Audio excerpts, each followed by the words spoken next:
Kisah cinta segitiga di balik sate beracun yang tewaskan bocah di Bantul berawal dari tempat salon.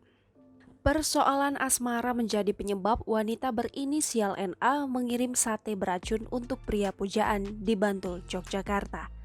Diketahui sate beracun yang awalnya dikirim untuk memberi pelajaran kepada pria bernama Tommy justru menyebabkan orang lain meninggal dunia. Sate beracun tersebut tidak sampai kepada Tommy, tetapi dimakan anak dan istri driver ojek online bernama Bandiman setelah orang yang dituju tidak berada di rumah. Akibatnya, anak Bandiman berinisial NFA yang masih berusia 8 tahun meninggal dunia pada Minggu 25 April 2021. Kasus tersebut bermula dari persoalan asmara. NA yang bekerja di sebuah salon diketahui menyukai pria bernama Tommy. Namun belakangan Tommy menikahi perempuan lain.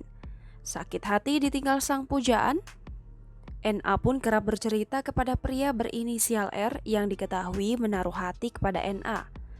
Tommy dan R diketahui sama-sama pelanggan di salon tempat NA bekerja. Meskipun R merupakan teman dekat, tetapi NA tak menyukai R dan lebih memilih Tommy. NA mengaku kepada polisi, R sering mendengar curhatannya termasuk soal cinta kepada Tommy. Kemudian R memberikan saran agar NA mengirimkan makanan yang sudah dibubuhi racun kepada Tommy melalui ojek online. NA pun lantas mengikuti saran R dengan memesan sodium cyanida pada Maret 2021. Namun barang yang diterima NA adalah kalium cyanida. Ia membeli cyanida seberat 250 gram seharga Rp224.000 secara daring. Kemudian, racun tersebut pun disimpan di rumahnya. Hingga akhirnya ia melakukan aksinya pada Minggu 25 April 2021. Awalnya pelaku membeli sate dari seorang penjual di Kemantren, Umbul Harjo Kota, Yogyakarta.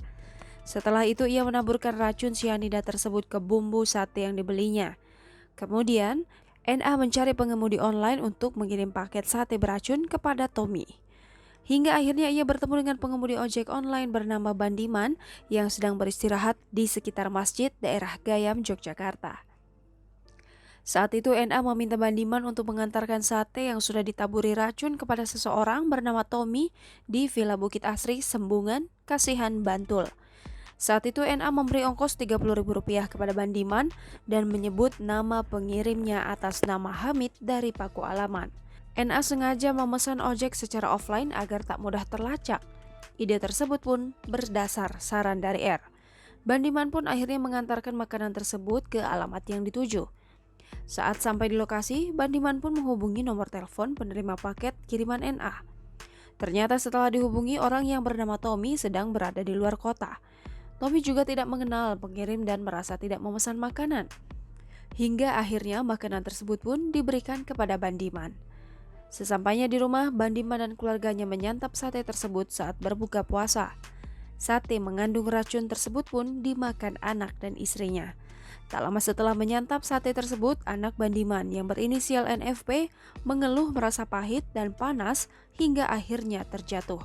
Sementara istrinya mengalami muntah-muntah. Melihat anaknya tak sadarkan diri, Bandiman lantas melarikan anaknya ke rumah sakit Wiro Saban. Sayangnya, nyawa NFP sudah tak tertolong lagi. Atas perbuatannya, tersangka pun dijerat pasal 340 KUHP dengan ancaman hukuman pidana mati atau seumur hidup atau paling lama 20 tahun.